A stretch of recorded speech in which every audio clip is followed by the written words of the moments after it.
e juntos faremos a leitura que está impressa em nosso boletim.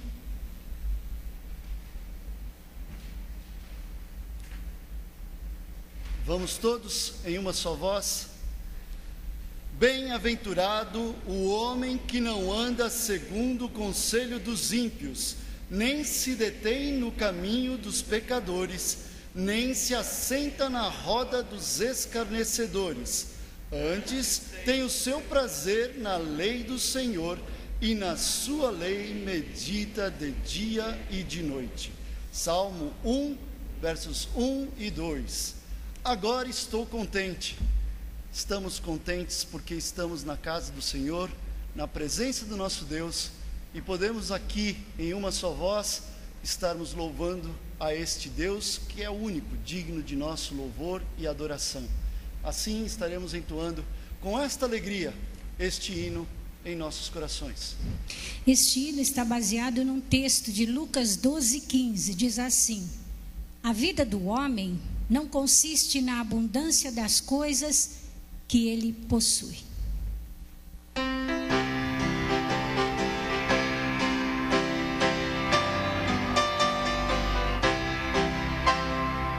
Riquezas não preciso ter, mas sim celeste bem, nem falsa paz ou vão prazer, por quanto salvo tem, eterna paz do Salvador, por desfrutar do seu amor, vivo feliz com Cristo, Ele me satisfaz, com esse amor do Redentor, agora estou contente. Do mundo as honras para mim perderam seu valor, já tenho paz divina, enfim, servindo ao meu Senhor, e mais feliz então serei ao ver a glória do meu Rei. Vivo feliz com Cristo, Ele me satisfaz, com esse amor do Redentor, agora estou contente. Até que esteja lá no céu, onde Cristo entrou, e veja a face já sem véu de quem me resgatou. Desejo aqui viver de um modo que lhe dê prazer. Vivo feliz com Cristo, Ele me satisfaz, com esse amor do Redentor, agora estou contente. A igreja pode se assentar. E eu quero convidar a todos para termos um momento de oração, todos juntos, em silêncio, um pequeno momento onde vamos buscar o nosso Deus, buscar a orientação de Deus neste culto, para que além do nosso louvor, a nossa adoração, Ele também venha falar aos nossos corações, e que assim possamos ter este culto completo, através do nosso louvor, a nossa adoração, mas também recebendo a mensagem e orientação do nosso Deus. E assim nós vamos fazer. Então, um pequeno momento de oração, e eu encerrarei este momento com esta minha oração.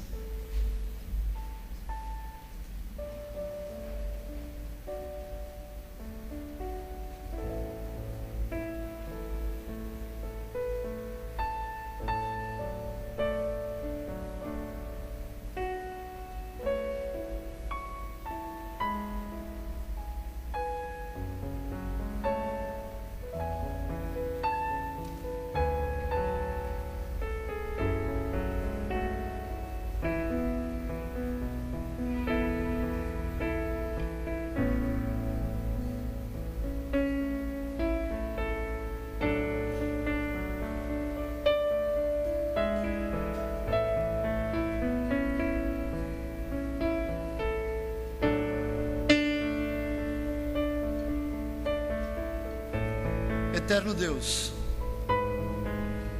te somos gratos porque um dia pudemos conhecer Jesus Cristo como Senhor e Salvador de nossas vidas. Agradecemos porque aqui temos liberdade para adorar e exaltar o teu santo nome. Agradecemos porque através do sangue remidor de Jesus Cristo, o véu se rasgou e o acesso a ti se tornou livre. O Senhor nos dá liberdade para chegarmos até ti, Senhor Deus. Pedirmos com os nossos corações, muitas vezes, Senhor Deus, de joelhos dobrados, outras com os braços levantados e exultantes por tudo que tens feito por nós. E nesta noite, mais uma vez, desejamos entregar este culto, Senhor Deus, como forma de expressão do nosso louvor, da nossa gratidão por tudo que tens feito por nós, mesmo sem merecermos. E pedimos que o teu Santo Espírito trabalhe em nossos corações, em cada momento, em cada parte deste culto, e que assim possamos sair daqui, Senhor Deus, preenchidos, revigorados, para mais uma semana que o Senhor nos concede, já em 2015. Que seja um ano de muitas lutas, mas, sobretudo, com vitórias em Cristo Jesus.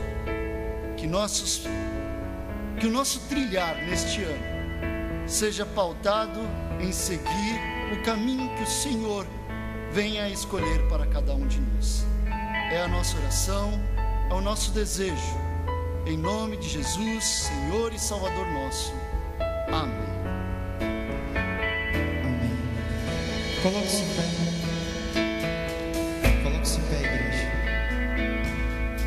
Este é o nosso momento de louvor e adoração ao nosso Deus. Ainda nesse espírito de intercessão, façamos desse cântico a nossa oração. Declaremos que nada somos sem Cristo. Amém.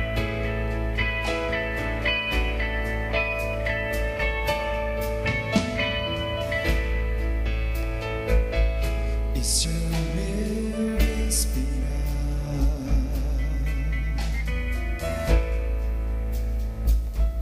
este é o meu respirar. Teu Santo Espírito vivendo em mim.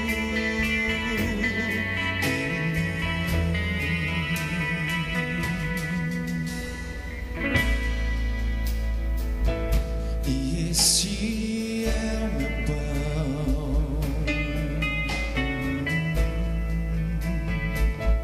e este é o meu pão.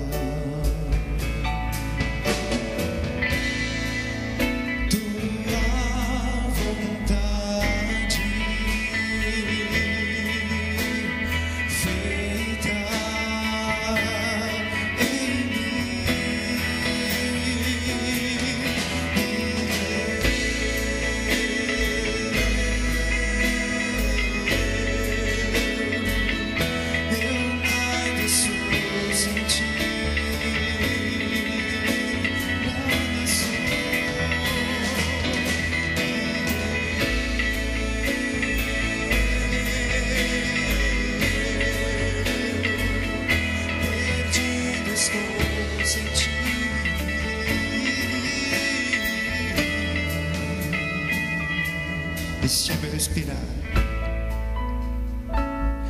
este é meu respirar,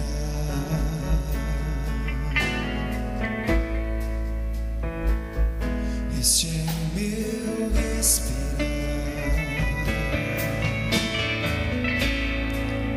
Teu Santo Espírito vivendo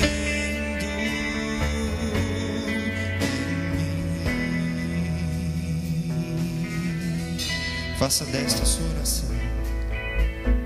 E este é o meu pão,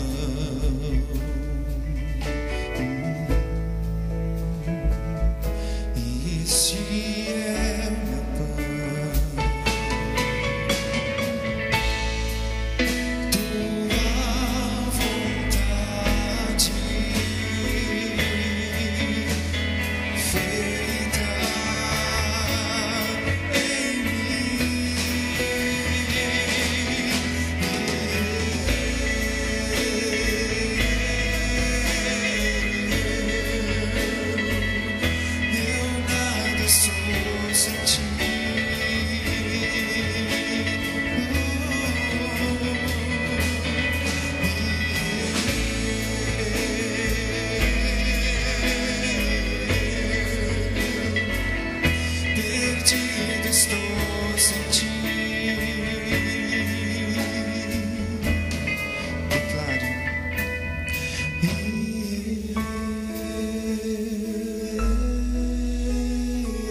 espírito ainda de louvor e adoração, nós devemos, na verdade, ser gratos a Deus por muitas coisas. E nós temos aí algumas heranças, né? A partir da salvação que temos em Cristo Jesus.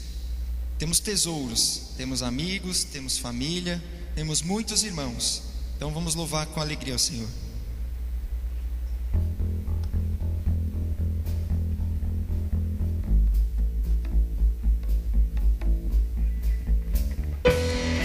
Aproveite, se você ainda não viu o sermão 2015, esse é o momento. Sai do seu lugar, declare isso a Ele, que é importante para você e sua família.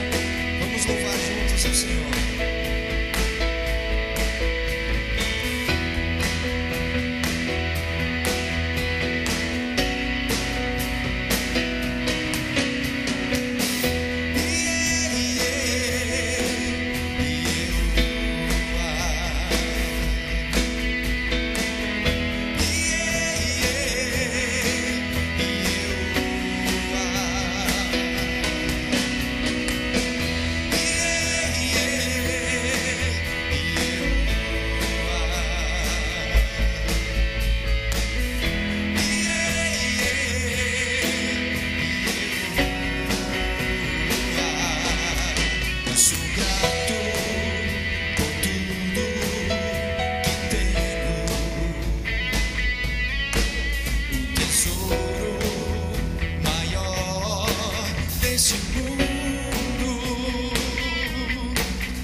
Ser um instrumento teu,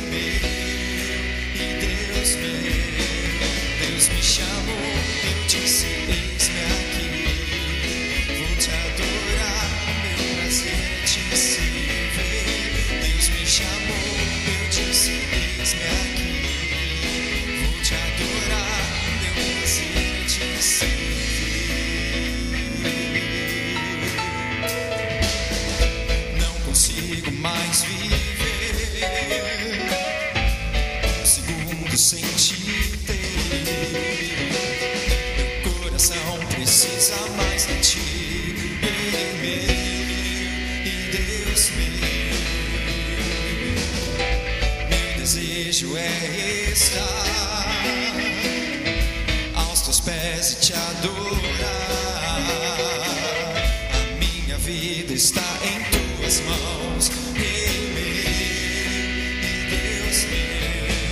Deus me chamou, eu disse, eis-me aqui. Vou te adorar, meu prazer é te servir. Deus me chamou, eu disse, eis-me aqui. Vou te adorar, o meu prazer é te servir.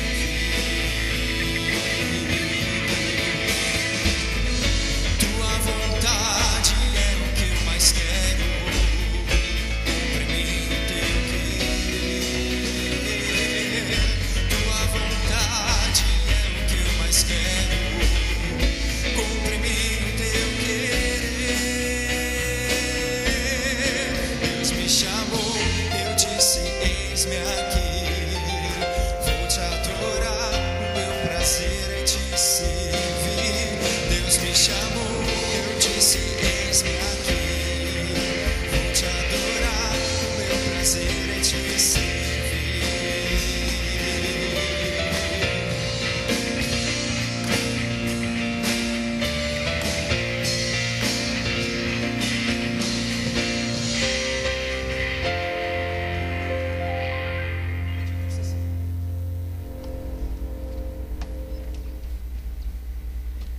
Meus irmãos, a igreja pode se assentar rapidamente.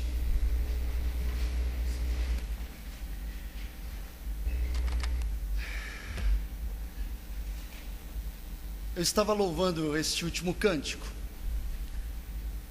e ele fala: o meu prazer é te servir.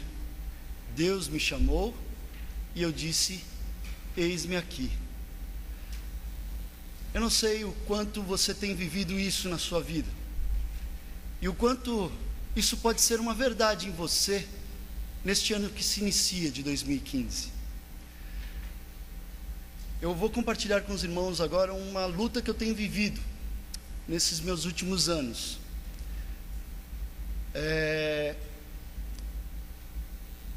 Servir a Deus sempre foi algo muito precioso para mim. Aprendi isso desde pequeno. E todas as vezes em que eu mais busquei a servir a Deus, foram sempre os momentos em que eu mais vivi lutas na minha vida profissional. E muitas vezes eu falei assim: não, eu vou descansar um pouco no trabalho da igreja, porque eu não estou aguentando os dois lugares e eu não estou conseguindo fazer as duas coisas. E por incrível que pareça, meus irmãos, foram nesses anos em que eu parei de trabalhar, que eu parei de servir a Deus na igreja, em que eu praticamente também tive o momento mais tranquilo, suave possível na minha vida secular. O que eu estou querendo dizer com isso, meus irmãos?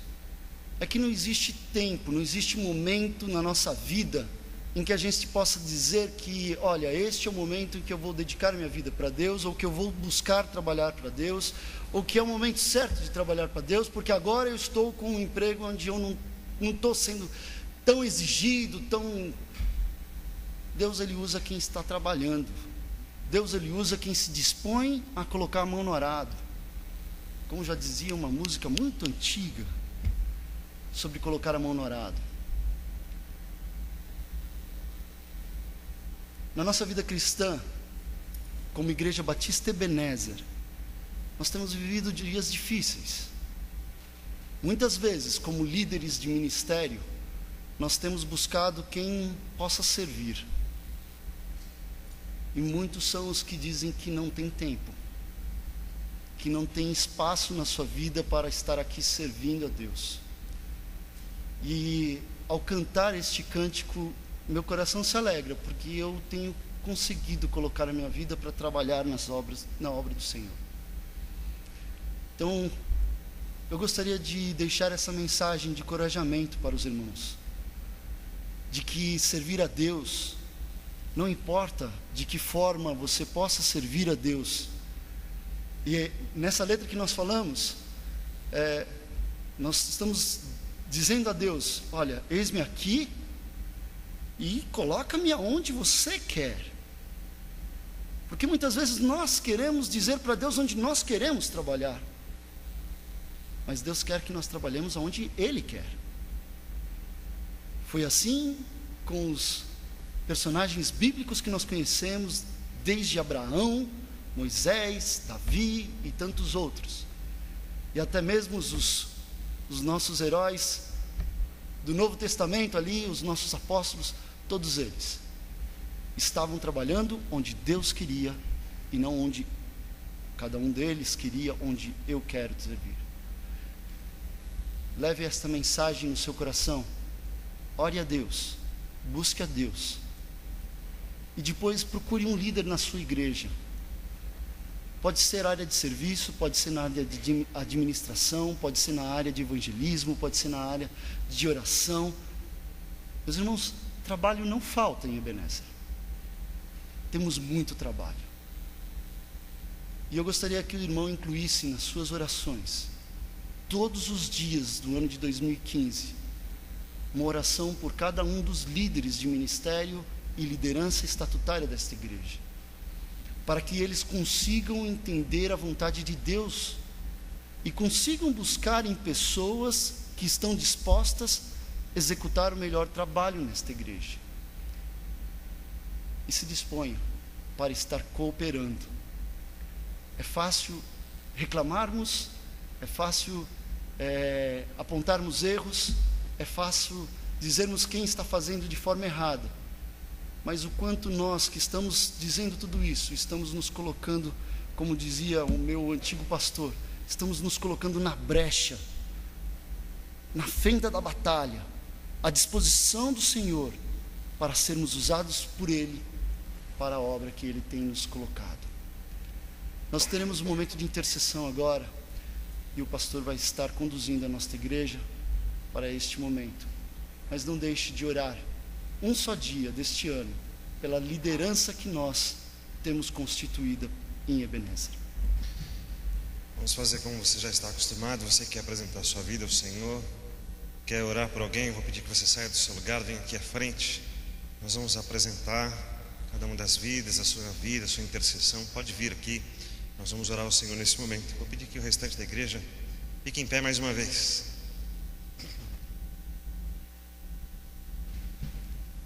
Nós vamos orar pela vida do Wesley. Ele não está muito bonzinho, um problema no dente, uma infecção, teve febre. Ontem tivemos um encontro dos jovens, ele não pôde estar com a gente. Está melhorzinho, Rose? Ainda não, né? Vamos orar pela vida dele. Mamãe do Isnaldi, a dona Ivone, está internada no hospital. Se tudo der certo, amanhã ela já tem alta. Problema de água no pulmão, mas já foi bem acompanhada, graças a Deus já está quase boazinha. Se tudo der certo, amanhã ela sai.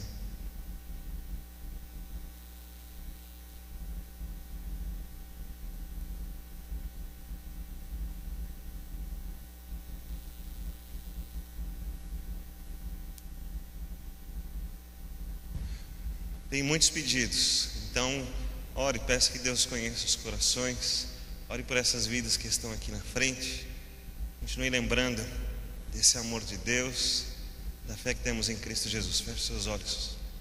Senhor Deus, continuamos a buscar a Ti como nossa salvação.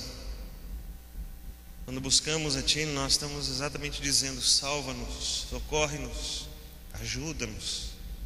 Nossa fé vai até o Senhor, entendendo que nas Tuas mãos está o controle de todas as coisas.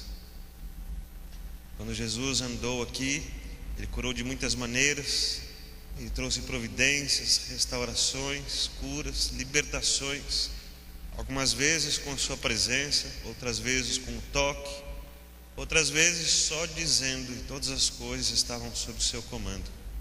Nós queremos pedir, da mesma maneira, a tua intervenção esteja sobre as vidas que estamos colocando, aqueles que continuam na recuperação, que continuam esperando no Senhor.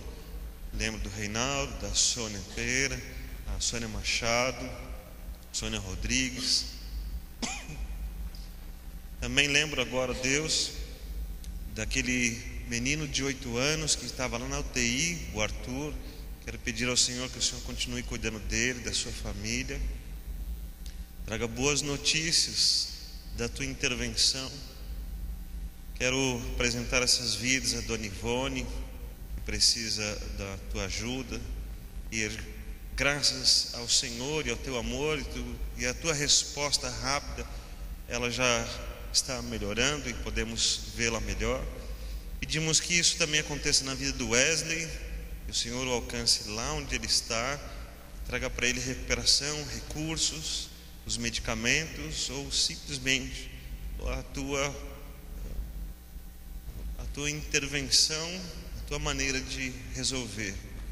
Pedimos que o Senhor restaure a sua saúde, a sua condição, logo ele possa voltar aos seus compromissos e estar conosco também.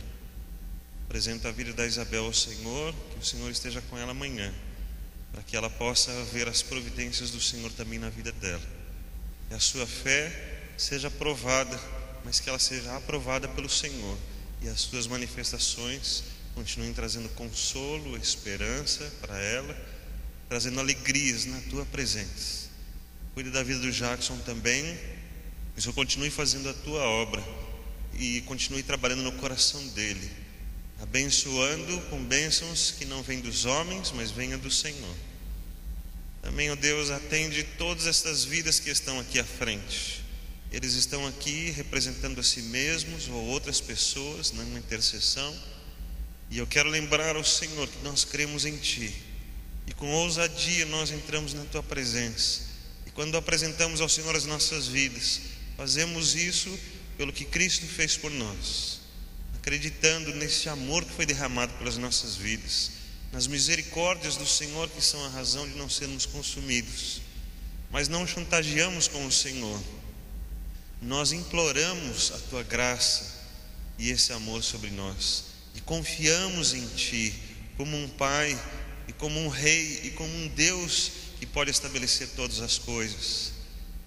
E queremos aprender com tudo que tem acontecido nas nossas vidas, com tudo que temos vivido, aprender a servir ao Senhor de uma maneira ainda melhor. Que o Senhor nos abençoe nas lutas que temos vivido, no problema de cada um dos irmãos, que a Tua presença seja verdadeira, que o Teu Espírito traga consolação, mas que também haja uma sensibilidade em cada um dos corações, para estarem atentos aos Teus planos, sensíveis ao Teu amor, que possam perceber a Tua presença santa e verdadeira. Abençoa o Teu povo com os Teus cuidados, em nome de Jesus. Amém, Senhor. A igreja pode sentar.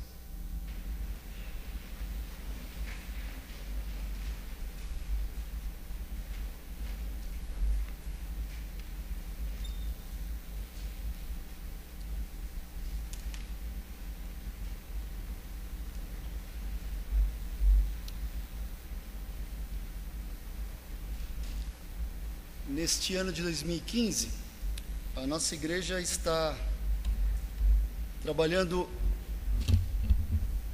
as inscrições do nosso ID de uma maneira um pouco diferente.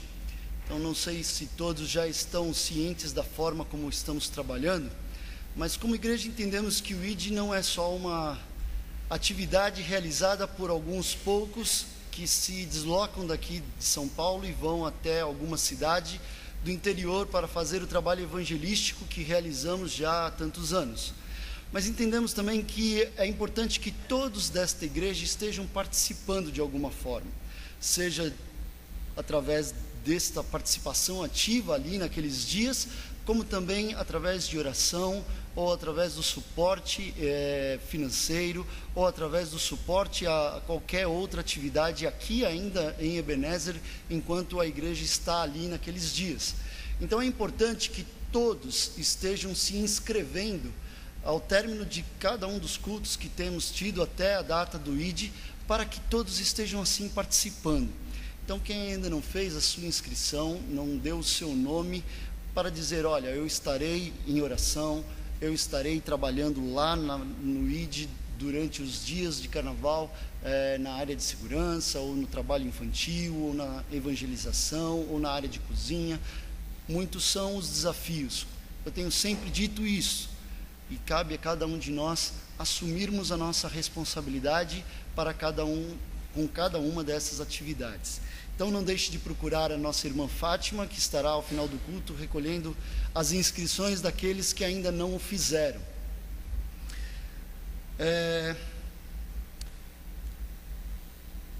Neste momento estaremos participando com os nossos recursos, através dos dízimos e ofertas. É importante para a igreja, para o seu desenvolvimento, para que ela consiga realizar muitas das atividades que temos aqui, sustento dos nossos líderes, também do nosso patrimônio, e é importante que cada um faça com alegria. A Bíblia nos diz que é para ofertarmos com alegria em nossos corações, não de forma mecânica, como um compromisso mensal, mas como um coração agradecido por tudo aquilo que Deus tem feito por cada um de nós. E é com este espírito de adoração, de agradecimento, que nós vamos entoar o hino de número 244 do nosso HCC, ao qual eu convido todos a se colocarem em pé mais uma vez, para juntos estarmos entoando este hino. É o momento da igreja. Aqueles que nos visitam, fiquem à vontade em seus corações.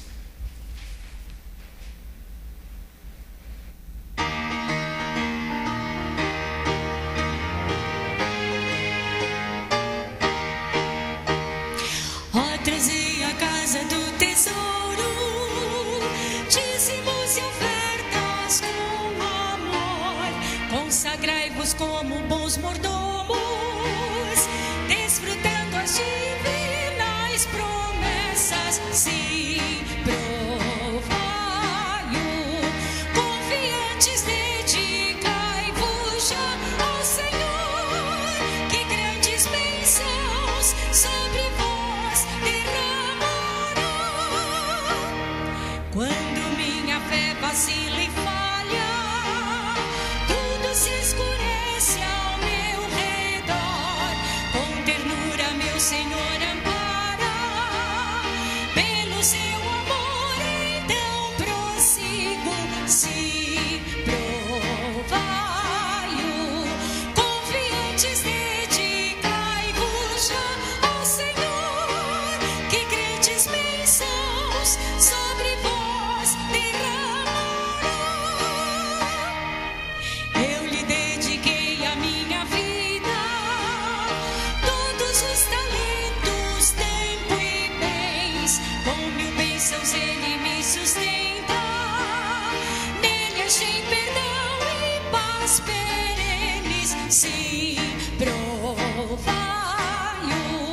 confiantes, dedicai-vos já ao Senhor, que grandes bênçãos sobre vós derramará. Quero convidar o irmão Rogério para que venha aqui à frente e esteja agradecendo a Deus por estas ofertas levantadas, que Deus esteja trabalhando na liderança para administrar estes recursos. Senhor Deus e Pai, quero te agradecer por essa noite, pelo privilégio de estarmos na sua casa. Muito obrigado, Deus, porque o Senhor tem feito maravilhas na nossa vida, Pai, na nossa igreja. Nesse instante eu quero colocar nas suas mãos esses recursos que foram aqui depositados, ó Pai, que eles possam ser usados de uma maneira, Pai, agradável a Ti, Senhor. Que eu possa estar conosco no decorrer dessa noite. Fala aos nossos corações, ó Pai. Em nome de Jesus que eu oro e agradeço. Amém. Amém.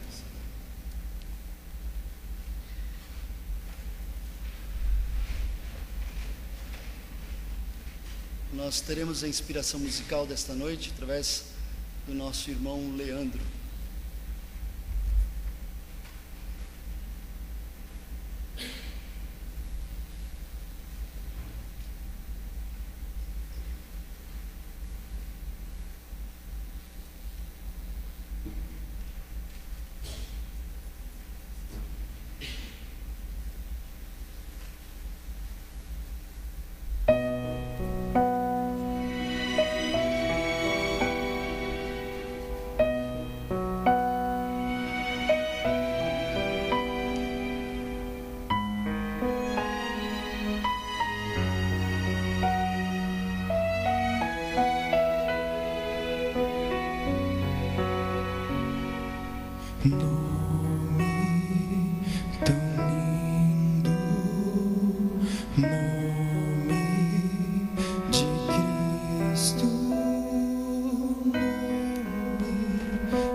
Faz a tempestade cessar.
Nome sublime,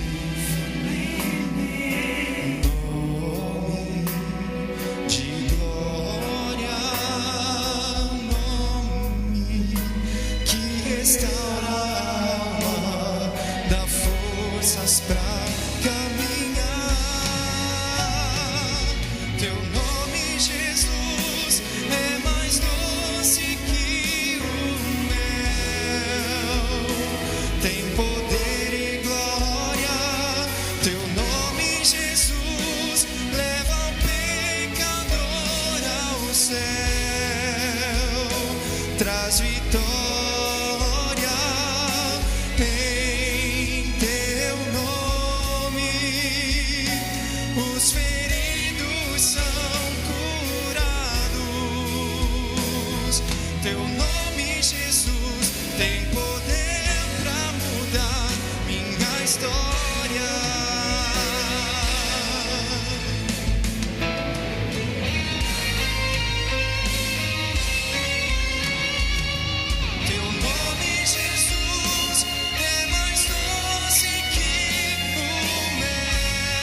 Antes de começar nosso estudo bíblico, queria só dizer e compartilhar com os irmãos a minha alegria por estarmos juntos nesse primeiro domingo de janeiro.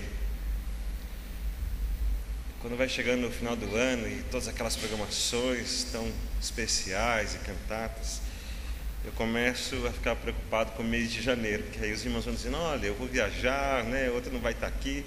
Eu começo a ficar preocupado achando que eu vou vir para a igreja sozinho. Mas ver os irmãos aqui, encontrar com cada um de vocês, para mim foi algo que me trouxe muita alegria. Ver os irmãos, membros da igreja, os nossos visitantes, todos juntos aqui, trouxe muita alegria. E alguns espaços vazios, porque realmente muitos estão viajando, não estão conosco aqui. Mas que bênção cada um dos irmãos ter estado aqui. Nós representamos a vida deles perante o Senhor nas orações, nas súplicas, e assim nos fortalecemos nessa comunhão tão boa. Agradeço muito a Deus pela vida dos irmãos.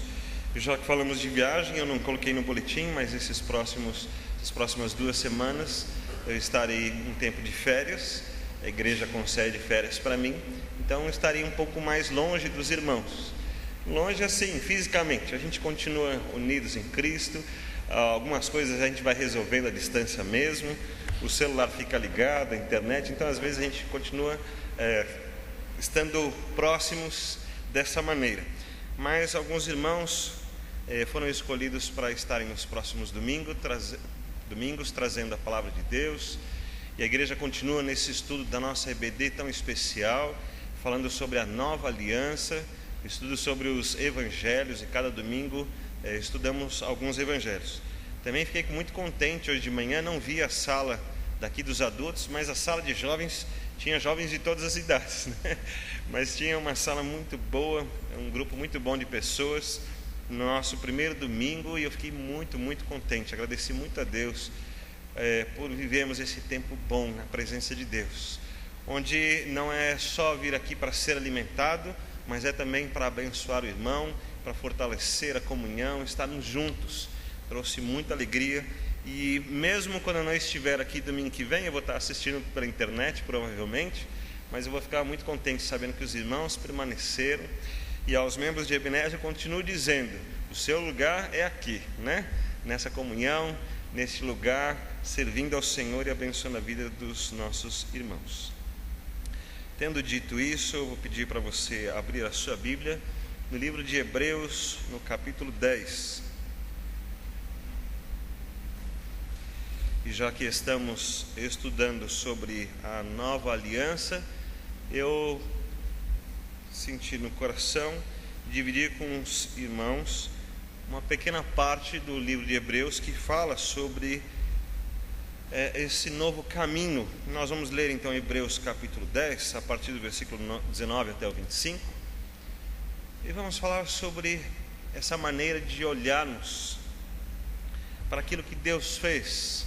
O texto de Hebreus foi escrito aos descendentes de Abraão, que sustentavam a lei, a promessa, que tinham a primeira aliança com Deus, apresentada de diversas maneiras.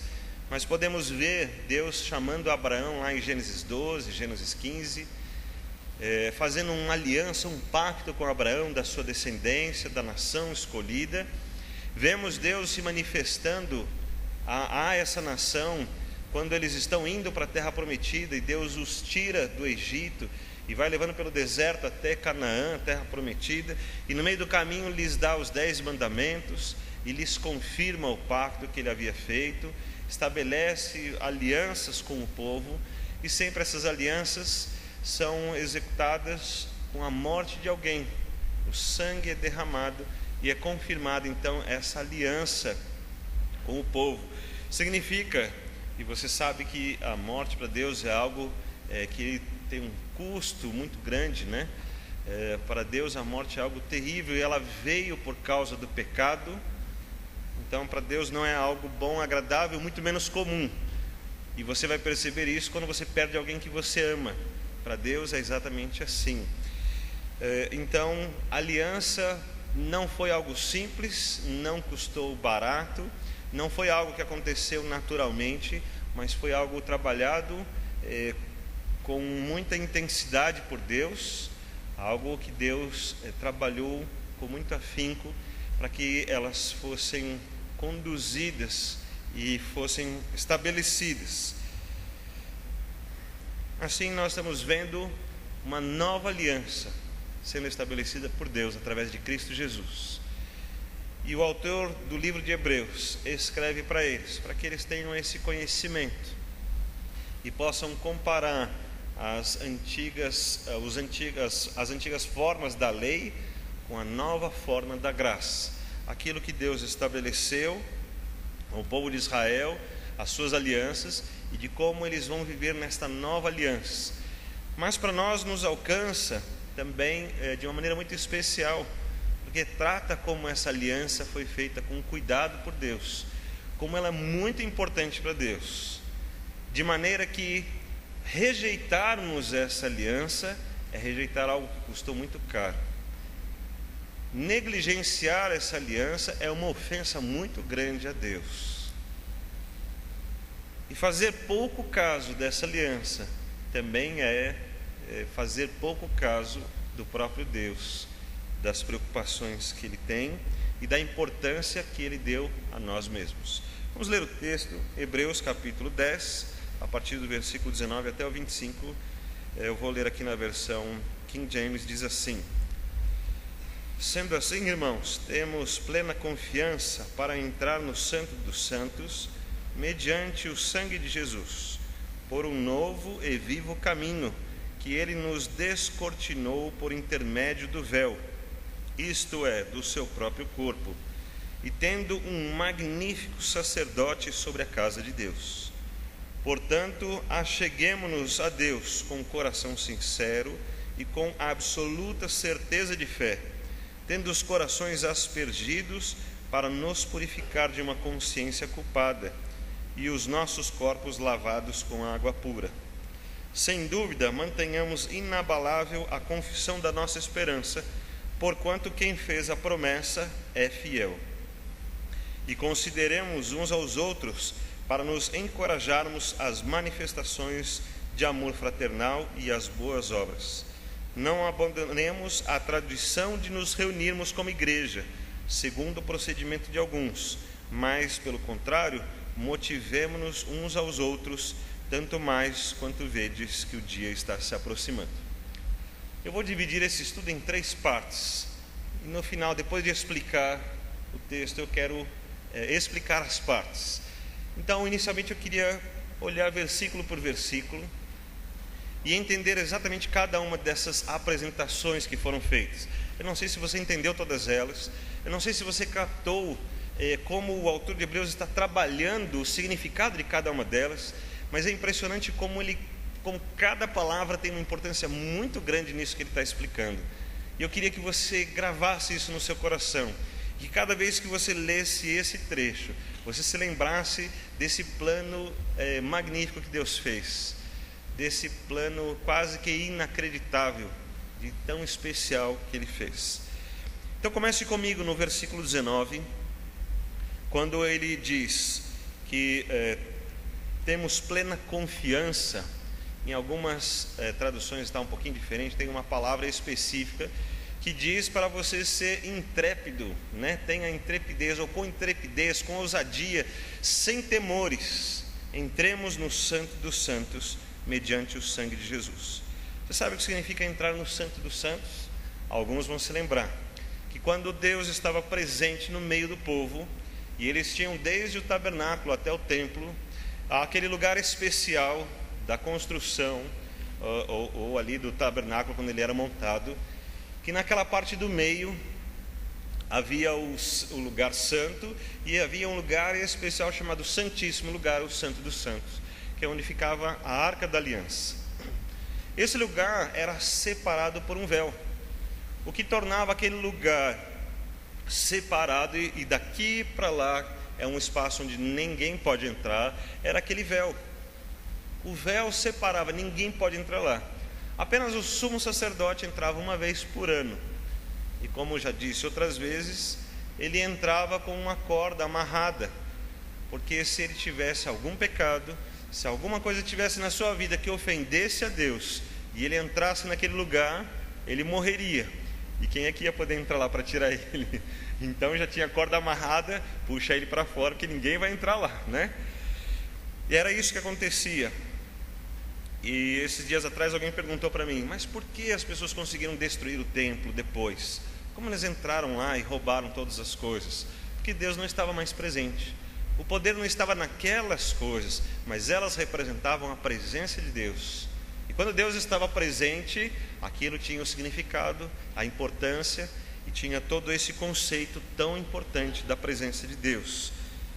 Então, entrar no Santo dos Santos é alguma coisa que traz medo para quem conhece, traz um temor, falando: tem certeza? É só entrar lá mesmo? Pode entrar lá? E o texto então começa a dizer: tenhamos plena confiança, ou com intrepidez, entremos no Santo dos Santos. É um convite ousado também. Mas como podemos entrar no Santo dos Santos? E aí no versículo 20: por um novo e vivo caminho. Essa palavra novo, ele tem um significado no grego daquele cordeiro que acabou de ser imolado, por uma recente imolação. Essa é a ideia do novo, o que acabou de acontecer. Você se lembra que o cordeiro era imolado porque representava então uma justificação, alguém pagou o preço, mas ainda assim aquilo era um simbolismo, porque o preço ainda não havia sido pago. Então o cordeiro era imolado, e quando se diz um novo, significa então que acabou de acontecer.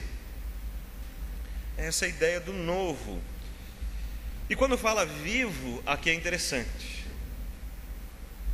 E o autor de Hebreus está dizendo: é um caminho vivo, porque todos os cordeiros que eram apresentados, eles estavam mortos.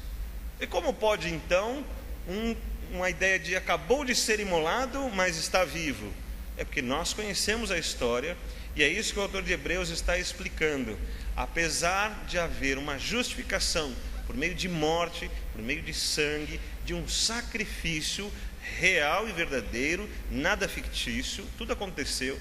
Apesar desse sacrifício, Jesus, o Cordeiro definitivo, o Cordeiro de Deus que tira o pecado do mundo, não está morto, mas está vivo. Novo e vivo caminho. Na minha versão, essa King James atualizada, a palavra caminho está com a primeira letra em maiúsculo. Algumas versões são assim, na maioria delas a palavra caminho está escrita de maneira natural. Por quê? Porque os seguidores de Jesus eram conhecidos como as pessoas que seguiam o caminho, tanto entre eles mesmos como pelos judeus. Eles eram assim chamados: lá estão os seguidores do caminho. E isso é muito interessante, porque o caminho foi aquele caminho que Jesus apresentou quando disse lá em João 14,6: eu sou o caminho, a verdade e a vida. E esse caminho então ficou conhecido. Veja como o autor de Hebreus trabalha cada uma das palavras, quando ele diz que nós podemos entrar no Santo dos Santos por um novo, por um vivo caminho. Ele faz essa ligação com cada uma das palavras. Depois ele continua dizendo que ele nos descortinou por intermédio do véu, que é o seu próprio corpo, ou é a sua carne. Em algumas versões está dizendo que ele consagrou. O véu era colocado para isso, para que houvesse uma consagração. Daquele pedaço ali é especial, ninguém pode entrar naquela parte. O véu separava a parte onde as pessoas podiam estar e a parte onde as pessoas não podiam estar.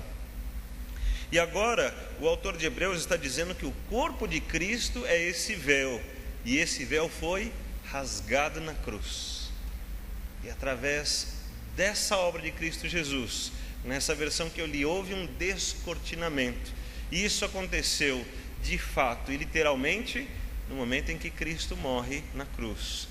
E o véu do templo é rasgado de cima até embaixo, mostrando que a realidade é essa, que o homem agora tem acesso direto a Deus.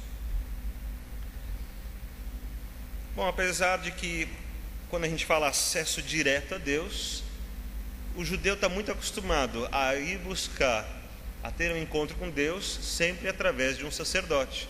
E ele sabe que ele precisa ter alguém que tenha os procedimentos cerimoniais, que o ajude a cumprir a sua religiosidade e os seus propósitos espirituais. E é preciso um sacerdote. E aí você vai ver no versículo 21 que esse sacerdote é um magnífico sacerdote, é um grande sacerdote, e que não há nenhum outro como ele, que é o próprio Cristo Jesus, que o autor de Hebreus está apresentando. E assim ele vai usando a pessoa de Cristo Jesus e o nome de Cristo Jesus, como foi cantado aqui, e apresentando de diversas maneiras, sem exatamente usar o nome propriamente dito, mas explicando que esse Jesus é o que proporciona toda essa nova condição, essa nova aliança, esse novo relacionamento com Deus. O versículo 22 deixa então um convite. Portanto, acheguemo-nos ou aproximemo-nos de Deus.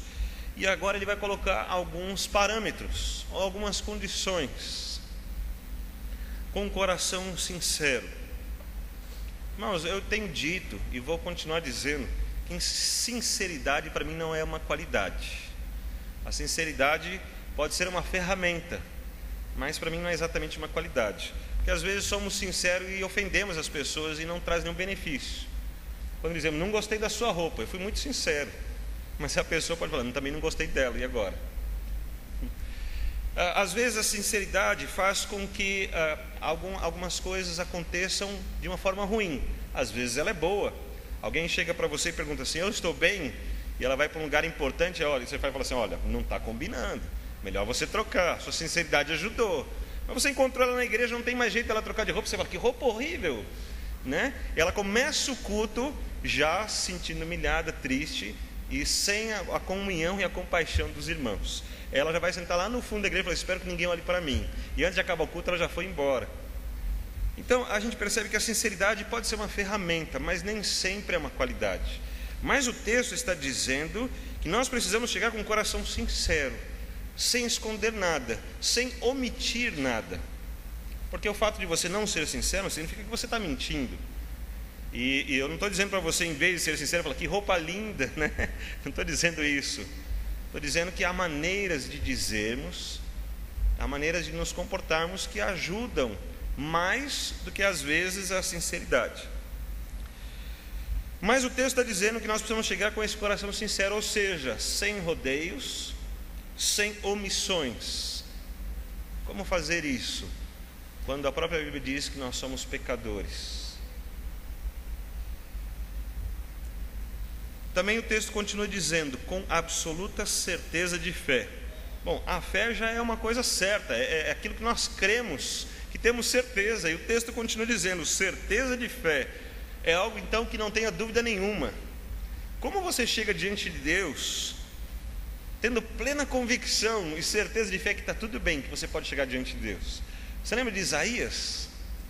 O homem temente a Deus, mas na hora que ele estava chegando perto do templo, que ele viu aquela fumaceira toda, que ele ouviu aqueles estrondos, que ele percebeu, Deus está lá. O que ele pensou? Ai de mim, que vou perecendo. Ele já sabia, a sinceridade dele dizia, eu sou pecador, não posso estar na presença de Deus. Mas continue olhando, porque o próprio texto também vai dando respostas, quando ele diz, tendo os corações aspergidos, para nos purificar de uma consciência culpada. A aspersão é esse momento onde havia a imolação do cordeiro, onde alguém pagava o preço, e o sangue do cordeiro trazia justificação. Ou seja, você fez errado, mas está justificado. Sempre uso esse exemplo pelo menos para a gente ter uma ideia. Quando você falta no serviço, e aí no dia seguinte o seu patrão está complicado e está chateado com você, preocupado com as obrigações que você tem, e aí você chega lá com um atestado de que você passou muito mal naquele dia anterior, que você estava no hospital, não tinha condições de trabalhar. Então ele fala assim, que pena que você faltou ontem, mas está justificado. Isso não tirou a sua falta, não fez com que as coisas andassem, mas justificou. E é exatamente essa a ideia do sacrifício do cordeiro. E a aspersão do sangue significa então que está havendo uma justificação. Significa que nós não vamos ter consciência limpa por nós mesmos, mas houve alguma coisa que foi realizada que veio de fora de nós e que nos alcançou e que resolveu o problema das nossas vidas. Então, agora nós podemos ir com os corações sinceros, porque apesar do pecado que está na nossa vida, e apesar de termos medo e não temos aquela certeza absoluta de que tudo vai estar bem, nós podemos ter essa certeza de que o próprio Deus providenciou uma maneira de chegarmos até Ele. E quando diz no final, e os nossos corpos lavados com água pura, eu achei muito interessante essa parte, porque era um cerimonial muito comum.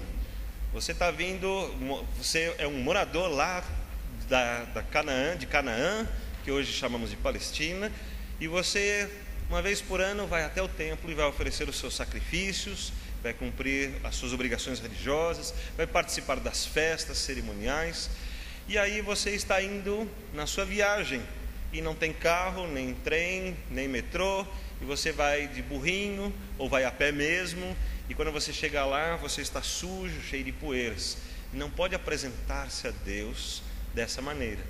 Então havia vários lugares onde você fazia os seus banhos cerimoniais, trazendo purificação para que você possa apresentar-se diante de Deus. Era uma maneira de tratar o espírito, mas era uma purificação que vinha do exterior. E a parte exterior para o judeu é muito importante. Você pode ver que ao olhar lá para o muro ocidental, que nós conhecemos como o Muro das Lamentações, você não vê um judeu quietinho, de olhos fechados, orando, mas ele está falando em voz alta, e ele está se mexendo, e geralmente ele fica assim, e você percebe que é uma coisa exterior, e que o exterior faz parte do interior, não dá para dividir. É assim que ele imagina. E esse cerimonial de banhar-se, se limpar exteriormente, também representava a sua preocupação com a santidade interior e a purificação interior. Mas você pergunta, bom, então tudo até agora era uma coisa mais implícita, quando fala de coração sincero, absoluta certeza de fé, corações aspergidos para purificar de uma consciência culpada, nada disso era literal, era uma maneira da gente tornar realidade a nossa condição espiritual com Deus, mas não é nada físico. E quando diz os nossos corpos lavados com água pura, aqui eu achei interessante, porque parece um cerimonial como esse que os judeus estavam acostumados a fazer. Mas quando o texto colocou a qualidade da água, então me chamou a atenção, água pura. E você vai ver lá em Ezequiel capítulo 36, quando Deus fala da nova aliança que Ele iria estabelecer, e o profeta Ezequiel está explicando, ele usa a mesma expressão, água pura. Isso significa que não é aquela água que eles usavam para se banhar, porque aquela água não era uma água pura, era uma água que servia para se limpar. E quando você vai lá no Rio Jordão e fala, vamos batizar no Rio Jordão, e você vê aquela água marrom, barrenta, você fala, eu não vou entrar aqui não. E a gente pensa, tem aquela ideia de que é tudo lindo e maravilhoso, mas não é bem assim. Então quando diz água pura, você vai perceber lá em Ezequiel capítulo 36, que essa água pura é um símbolo para o que Deus quer fazer no interior do homem, colocando o seu próprio espírito na vida do homem. E esse era o objetivo de Deus, ao colocar o seu espírito, tendo sido aspergidos os nossos corações e purificadas as nossas consciências, então ali há lugar para o Espírito de Deus. Isso faz então com que, apesar da ideia dos corpos lavados, na verdade não seria banhar-se em água, mas significa ter uma vida completamente purificada para estar na presença de Deus, onde não tem nada que as pessoas possam acusar, não há nada lá no interior do meu coração, não há nada aqui fora na minha conduta, na minha vida, na minha condição, que alguém possa dizer que eu estou fora das condições para estar na presença de Deus. Então, quando o texto diz, acheguem-se a Deus, com esse coração sincero, com essa certeza de fé, com um coração purificado da consciência culpada, e os corpos lavados com água pura, significa que não faltou nada para que estejamos em condições de estar na presença de Deus. Essa é a primeira parte do que eu queria dividir com vocês. A segunda parte está no versículo 23. Sem duvidar, ou talvez na sua versão sem vacilar, mantenhamos inabalável a confissão da nossa esperança, porquanto quem fez a promessa é fiel. E nós cantamos hoje de manhã, no primeiro culto dominical do ano de 2015, cantamos: Tu és fiel. Deus é fiel, fiel à sua própria palavra, fiel ao seu caráter, à sua justiça, à sua santidade, aos seus planos, às suas promessas. Porquanto quem fez a promessa é fiel. Então, mantenhamos uma confissão, nessa versão, uma confissão da nossa esperança inabalável. Significa que nós vamos viver uma vida, uma condição de vida, onde nós não precisamos duvidar das coisas. O texto está dizendo de alguma coisa que venha de nós e chega ao lado externo das nossas vidas. Por isso ele usa a palavra confissão, de uma maneira que haja um reforço para nós mesmos e haja também um testemunho, onde as pessoas possam ver como nós cremos. Quando nós reforçamos a nossa própria fé, e é isso que você faz, por exemplo, quando você está estudando as Escrituras e lendo as Escrituras e aprendendo, e depois quando você ora a Deus e busca a Deus, seja no culto de quinta-feira aqui na igreja, seja no domingo quando você ora, na oração silenciosa, ou quando você ora quando vem à frente, ou seja lá na sua casa, quando você ora nas madrugadas, ou na hora do almoço, seja na condição que for, nessa maneira você vai confessando a sua fé. Você vai confessando que você crê em Deus e que você percebe pelas atitudes de Deus, pelo tempo na história, por aquilo tudo que você aprendeu, que Deus continua sendo Deus e Ele não mudou. E você vai ficando seguro destas coisas. Então você deixa de ser vacilante, ou como dizem por aí, o vacilão.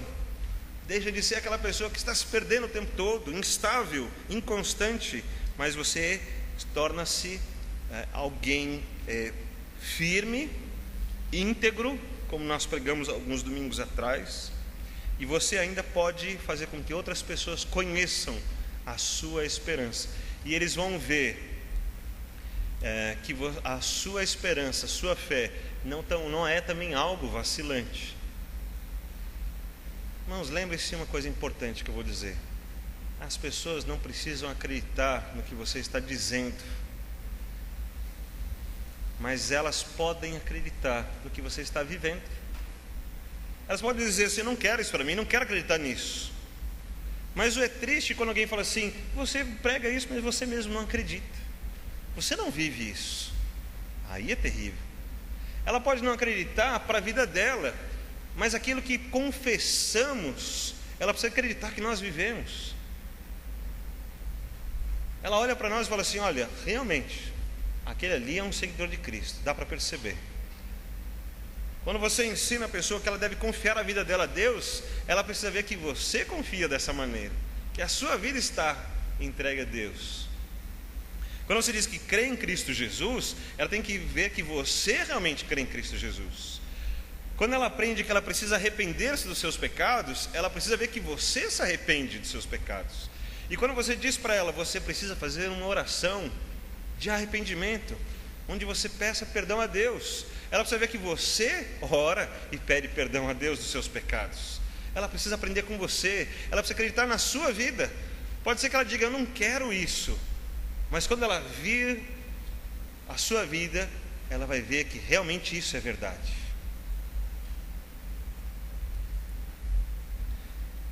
Essa é a segunda parte. Deus é fiel, e a sua confissão inabalável vai deixar você estável no caminho e nas direções de Deus, e a caminho dessas promessas que Ele fez.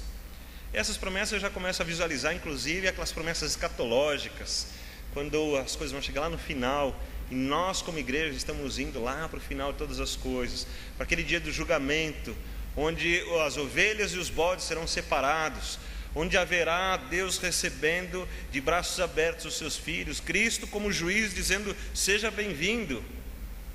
Ou então Cristo está dizendo: eu não vos conheço. Essas promessas. Uma terceira parte está no versículo 24 e 25, quando o texto diz assim: e consideremos uns aos outros para nos encorajarmos às manifestações de amor fraternal e às obras. E na sua versão pode estar: estimularmos uns aos outros para o amor fraternal e as boas obras. Tem uma palavra em grego, que agora não vou recordar nem a palavra, que a palavra em português é bem comum, mas que ela significa o auge, ela significa a parte mais aguda. Então, quando essa palavra é usada numa questão de uma doença, por exemplo, é a parte mais aguda daquela doença. E quando ele fala encorajarmos ou estimularmos, ele está usando essa palavra no grego, que diz para levar nessa parte maior, essa parte mais aguda, esse quase como um clímax dessas duas coisas que são apresentadas logo em seguinte, que é o amor fraternal e as boas obras. O estimular não é apenas dizer assim: vai aí, irmão, né? Você consegue. Não é só uma palavra de autoajuda, não é só uma palavra motivacional, mas é levarmos ao máximo ao que poderíamos chegar de maior no amor fraternal e nas boas obras. Significa que nós não podemos fazer menos do que isso. E quando diz consideremos uns aos outros, também quer dizer que nós não podemos fazer sozinhos. Significa que é nessa unidade. Quando eu estudei esse texto, pensei em dizer isso, e pensei como estaria a igreja hoje, quem ouviria estas coisas? E quando o culto começou, os irmãos foram chegando, alguns me atenderam, conseguiram chegar antes do culto, sentaram-se, oraram, passaram um tempo juntos aqui. Depois outros chegaram, e assim, quando eu vi todos os irmãos aqui, eu fiquei muito contente, que é essa comunhão que nós precisamos viver. Olha quantas pessoas estão aqui do seu lado hoje, olha quantas coisas nós podemos fazer hoje ainda, quantas pessoas podem estar precisando da nossa oração, quantas pessoas podem orar por nós, quantas pessoas nós podemos nos unir e planejarmos várias atividades. Ontem também fiquei muito contente, que na sexta-feira eu comecei a mandar alguns recadinhos para os jovens. Alguns jovens, eu comecei a mandar recadinhos dizendo: preciso de você, quero ter um encontro com você, quero ter um momento com você. E um grande número de jovens me atendeu, e quando deu sábado às 8 horas da noite, nós tínhamos um grupo muito bom de jovens aqui. Pudemos buscar a Deus juntos e tratarmos algumas coisas que Deus tinha colocado no meu coração. E eu falei: graças a Deus por isso. Primeiro sábado do ano, e eu tenho vários jovens aqui comigo já respondendo aquilo que Deus colocou no meu coração. E quando eu chamei, eles responderam. E agora eu cheguei no culto, os irmãos estão aqui e estamos lendo juntos. Então, consideremos uns aos outros, mantenhamos essa comunhão, mantenhamos essa unidade, para nos encorajarmos ao máximo das manifestações de amor fraternal e as boas obras. Hoje de manhã, na nossa classe, pude dividir com os irmãos uma coisa que me chamou a atenção, vi por acaso no YouTube e gostei muito. Que nós às vezes parametrizamos a nossa vida espiritual, ou a nossa conduta cristã, ou até a nossa vida civil, social, pelas pessoas que estão ao nosso redor. Sabe aquela coisa de que existe uma oportunidade, nós ficamos olhando para o lado, quem vai? Se alguém for, eu vou também. Enquanto ninguém se mexe, ninguém sai do lugar, né? Fica assim, quem que vai? Alguém mais ousado, às vezes o temperamento ajuda, a pessoa se levanta e vai e fala: bom, agora eu vou também. E aí quando você vê, um montão de gente foi. Mas logo no começo ainda ficou todo mundo meio assim, né? Meio tímido. Às vezes, fiquei pensando nessa oportunidade onde nós ficamos nos comparando aos outros. Então, bom, eu não vejo a igreja toda lendo a Bíblia, então não sei se eu vou ler também. Não vejo os irmãos orando lá na frente, então não sei se eu vou também. Não vejo os irmãos buscando a Deus fervorosos, então não sei se eu vou também. Mas a pessoa que eu estou sempre junto com ela não vai nos dias de vigília, nem nos dias de jejum e oração, então eu também não vou. E às vezes há um parâmetro pela pessoa que está com a gente do nosso lado. Mas nessa hora, irmãos, o parâmetro não é a pessoa que está do nosso lado, o parâmetro é Cristo. O parâmetro é Cristo. Então, quando fala de encorajarmos ao máximo o amor fraternal e as boas obras, é no parâmetro de Cristo. Quanto Cristo faria é quanto Ele espera que nós façamos também. E aí eu olho para o meu irmão e vejo que ele está fazendo um pouco menos. Sabe qual é a atitude normal do ser humano? Aponta o dedo e diz: está vendo, eu faço mais que você. E é até engraçado isso, né? Porque tem cristãos dizendo: eu sou mais santo que você, eu sou melhor espiritualmente que você. Isso é terrível. Mas a atitude do cristão, se tem alguém que não está tão bem quanto eu, é de buscar o meu irmão, dizer: irmão, vem comigo, nós vamos juntos, eu vou ao seu lado, nós vamos muito longe. Essa atitude. Consideremos uns aos outros para nos encorajar às manifestações de amor fraternal e às boas obras. E o verso 25 fecha essa terceira parte: não abandonemos a tradição de nos reunirmos como igreja, segundo o procedimento de alguns. Veja que o procedimento de alguns é natural desde essa época, quando o autor escreveu o livro de Hebreus. Alguns não estão conformados. E eu lembro de uma reportagem que saiu numa dessas revistas semanais, chamada O Sem Igreja, porque eles ficavam pulando de igreja em igreja. Então a igreja que chamava mais atenção naquela época, por aquele problema, ele vai para lá, e lá ele vai tentar tratar, ele vai fazer lá alianças, vai fazer aquelas correntes, né? E vai ficar naquela igreja. Terminou aquela corrente, o negócio não resolveu, então vamos para outra.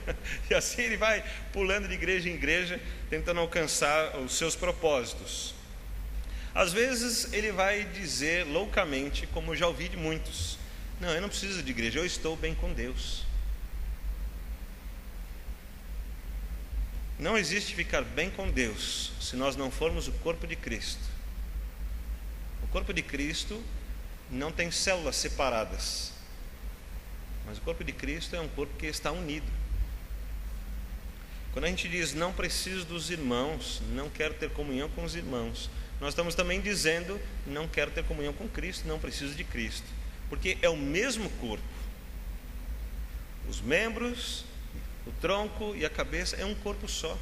Não tem como dizer não preciso da mão, vou ficar só com a cabeça. Então é muito comum, há procedimento de alguns que tomaram essa atitude: não quero me comprometer. Essa é uma coisa bastante interessante nos dias atuais. Não há compromisso, a gente vai e busca a bênção. Por isso há uma chantagem emocional, uma chantagem quase que espiritual. Você quer receber a bênção de Deus? Deposita lá a sua oferta, porque as pessoas não têm compromisso. Então a única maneira dele conseguir sustentar aquele trabalho é fazendo essa chantagem. Mas quando há compromisso, você não está olhando a Deus como um atendimento de balcão, onde você escolhe o que você quer e você paga por aquilo. Você está olhando a Deus e a seu irmão como uma família, onde você precisa cuidar. E às vezes você dá muito mais do que você poderia, mas o seu cuidado é importante. E às vezes é você que precisa e você recebe cuidado da sua família. Então esse comprometimento é que faz a verdadeira comunidade que Cristo estabeleceu do seu corpo, que aqui ele chama exatamente como chamamos hoje, igreja. Não abandonemos a tradição de nos reunirmos como igreja, segundo o procedimento de alguns, mas pelo contrário, motivemo-nos uns aos outros, tanto mais quando vedes que o dia está se aproximando. O dia está se aproximando. Eles já sabiam que isso ia acontecer. E porque não aconteceu até agora, não significa que não vai acontecer um dia. Se você sabe que o ladrão vai roubar a sua casa, não interessa se é esse ano, ano que vem. Se você não sabe que dia que é, você quer estar preparado. Você vai colocar um sistema de segurança, você vai trancar a porta, porque você não sabe o dia que é. Então você vai estar preparado. Isso não tira a iminência daquilo acontecer. E a volta de Cristo, apesar de ter passado 2000 anos, e as pessoas pensaram que ele viria ainda naquele primeiro século, não significa que Cristo não está com iminência de voltar. O que nós percebemos quando passa esse tempo é que as profecias se cumpriram. A gente percebe que Deus está movendo a história exatamente como Ele queria, e não exatamente como eles queriam naquela época, que Cristo voltasse logo, como eles estavam pensando. Então o texto diz: lembre-se da iminência da volta de Cristo, esteja preparado. Então não deixe a comunhão, não deixe o contato com os seus irmãos, não deixe de ser a igreja e de ser o corpo de Cristo. É muito importante que você esteja envolvido com um compromisso. Esse é um detalhe importante quando falamos dos nossos projetos missionários. Nós nos comprometemos com o ID, é um trabalho muito bom que nós fazemos. Mas eu quero dizer que o ID é muito fácil, porque a gente vai, entrega 3 dias e meio da nossa vida, falamos com um montão de gente, mas depois a gente vai embora e deixa lá aquelas pessoas, e o grupo que está lá é que tem que cuidar daquelas vidas. Mas quando nós estamos aqui é diferente, porque a pessoa entra na igreja e agora ela é responsabilidade minha. E as pessoas que Deus manda para cá, eu fico impressionado, porque você pergunta: olha, que bom que você veio aqui. Eu pergunto para os nossos visitantes, né? Quem te convidou? E ele fala: tal pessoa me convidou. Que bom. Aí eu já sei, aquela pessoa é responsável, precisa cuidar. Mas às vezes eu pergunto: quem te convidou? Ele fala: ninguém, eu procurei, achei, eu passei aqui na frente e resolvi entrar. Então eu percebo que foi o próprio Deus que convidou e chamou e tocou no coração dela, e ela entrou. E eu pergunto: quem é responsável por essa vida?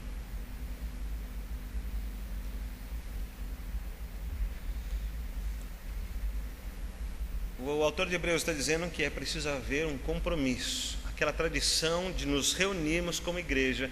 Não é apenas cada um vir buscar a sua bênção, mas é a gente ser participante, ser o corpo, onde as células trocam os nutrientes, elas encaixam uma com a outra, elas formam um corpo quando elas se juntam.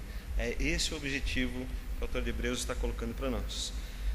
Tendo visto a explicação desse texto, eu espero que isso tenha acrescentado muitas coisas à sua vida. Eu quero novamente voltar a essa divisão que eu fiz. E a primeira parte vai até o versículo 22, do 19 ao 22. E eu fiquei pensando, como as pessoas podem entrar no Santo dos Santos?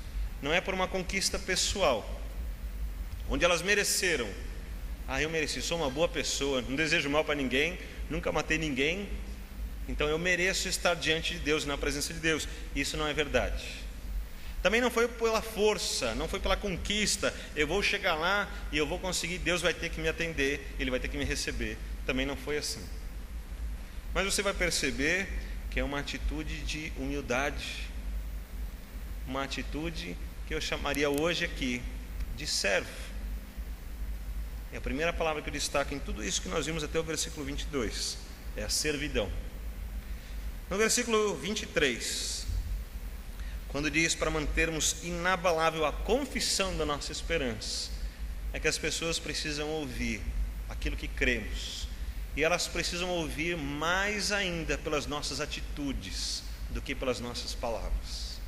Elas precisam ouvir a confirmação daquilo que falamos, daquilo que vivemos, daquilo que ensinamos com aquilo que realmente vivemos e esperamos. E assim, eu coloquei essa segunda parte, o verso 23, como a pregação. E finalmente, os versículos 24 e 25, quando fala de considerar uns aos outros, e não esquecemos da unidade no culto ao Senhor, na adoração a Deus, de verdade. Então eu vejo que nós estamos atendendo às duas coisas mais básicas que Jesus ensinou: amar a Deus sobre todas as coisas e ao próximo como a si mesmo. Então, quando eu olho esses dois versículos, eu vejo que a nossa vida pode ser aprovada por Deus. Então, essas três partes que se compõem dessa maneira: servidão, pregação e aprovação, são as três partes que eu dividi com os irmãos no dia 31 de dezembro de 2014, quando eu fiz esse propósito de que eu gostaria que cada um de nós se alinhasse com esses objetivos e trabalhássemos essas três palavras como atitudes da nossa vida: algo que nós exercitássemos no começo, que trabalhássemos muito, investíssemos nisso, para que se torne algo natural das nossas vidas.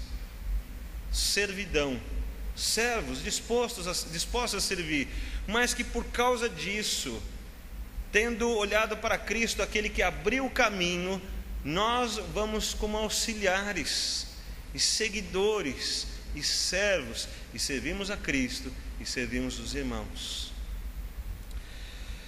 como pessoas que realmente creem em Cristo Jesus, que creem nas promessas de Deus, que as circunstâncias não abalam a nossa fé, mas que tornam possível que as pessoas vejam no que realmente nós cremos, e isso se torna uma confissão vivida e também pregada. Então aqui está a pregação. Depois, quando consideramos uns aos outros, mas não abandonemos a nossa reunião, o nosso culto, a nossa liturgia, a nossa maneira de servir a Deus, adorar a Deus, de resumir a nossa semana, as nossas vitórias, as nossas conquistas, as nossas lutas, num culto ao Senhor, de dedicação de vidas a Deus, na aprovação de Deus. Eu queria então que você trabalhasse essas 3 palavras na sua vida, e que todas as vezes que você lesse esse texto, você compreendesse todo o plano de Deus, toda a maneira como Deus trabalhou cada situação, e como o autor de Hebreus trabalhou cada palavra, para que isso fosse colocado de uma forma ainda maior e melhor, que trouxesse dignidade à obra de Cristo Jesus, e que trouxesse esse direcionamento para as nossas vidas. E eu queria orar com você por isso. Eu vou pedir que você ore e que você lembre-se dessas 3 palavras, que você coloque diante de Deus a sua vida, para fazer cumprir esse propósito de Deus para a nossa igreja, para esse ano de 2015. Que você tenha muita alegria em dedicar-se a Deus, na servidão, na pregação e numa vida de aprovação a Deus. Vamos orar ao Senhor. Ó Deus, obrigado pelos irmãos que estão aqui.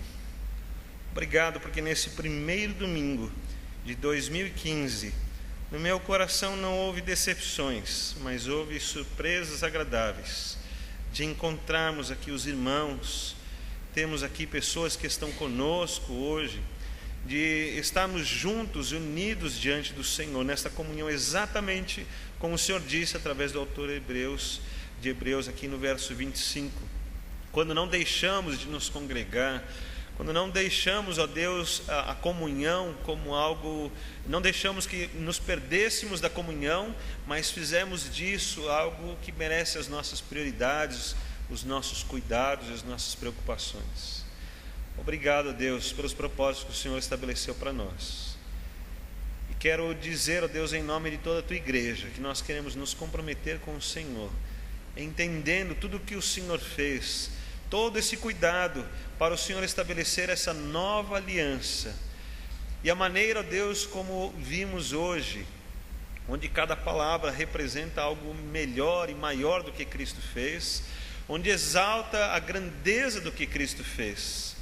Nós queremos honrar ao Senhor com o propósito, ó Deus, realmente de andarmos como servos do Senhor, servindo a Deus, servindo aos nossos irmãos, servindo as pessoas que o Senhor olha e olhando para as pessoas com os teus olhos. Também queremos honrar ao Senhor quando as nossas vidas podem anunciar o verdadeiro Evangelho de Cristo Jesus, pela nossa conduta, pelos nossos pensamentos, pelas nossas dedicações, pela nossa vida e também pela mensagem, pelas palavras que saem da nossa boca, seja quando pregamos objetivamente, seja apenas quando nos relacionamos com as pessoas, com os nossos irmãos, com os nossos familiares, que de todas essas maneiras possamos exercer uma pregação que realmente anuncie Cristo a partir das nossas vidas. Que aqueles que não crerem em Cristo Jesus para as suas vidas não tenham dúvida de que nós temos Jesus como Salvador das nossas vidas. E assim também, ó Deus, com todas estas coisas, com o sacrifício de Jesus por nós, com a nossa fé diante do Senhor, com a ousadia de buscarmos ao Senhor como estamos fazendo agora, que as nossas vidas estejam debaixo da Tua aprovação, que o nosso caminhar esteja sempre nas direções que o Senhor nos mostrar. Que continuemos aprendendo a amar ao Senhor, amar a Tua palavra. Que a Tua palavra esteja realmente nos nossos corações. Que o Teu Santo Espírito, ó Deus, esteja sobre nós, não deixando que nós tenhamos inclinações nem para a carne, nem para o mundo, nem para as coisas que Satanás nos oferecer, mas que os nossos corações estejam voltados para o Senhor, que amemos a Ti. Ó Deus, nós temos essa convicção de que a nossa alegria maior está nestas coisas. Quando buscamos só as coisas que o mundo oferece, nos sentimos enganados, e aquilo dura por pouco tempo.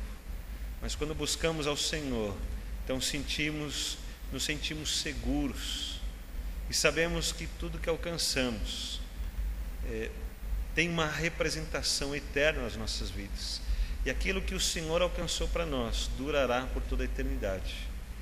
Nós queremos viver nessa felicidade real e duradoura. Que o Senhor abençoe a Tua igreja, que o Senhor alcance nossas vidas e os nossos corações com a Tua palavra, e que tudo que acontecer durante esta semana e este mês e esse ano esteja debaixo desses propósitos do Senhor. Que os irmãos estejam motivados em aplicar-se ao Senhor, e que o Senhor esteja ao lado de cada um deles, e que eles percebam a Tua bênção sobre as suas vidas, sobre as suas famílias. Que assim, ó Deus, todos andem nesses caminhos do Senhor, que nós possamos chegar no final de 2015 cheios de alegria, cheios da Tua paz, cheio de conquistas inacreditáveis que o Senhor nos permitirá viver. Nós estamos crendo nestas coisas e com ousadia nos colocamos diante do Senhor e buscamos ao Senhor com fé de que esses são os Teus planos para as nossas vidas, e é exatamente o que nós queremos para nós. Realiza a Tua vontade em nós, alcança a Tua igreja, permita-nos amar ao Senhor e recebe-nos na Tua presença em nome de Jesus. Amém. Deus nos abençoe.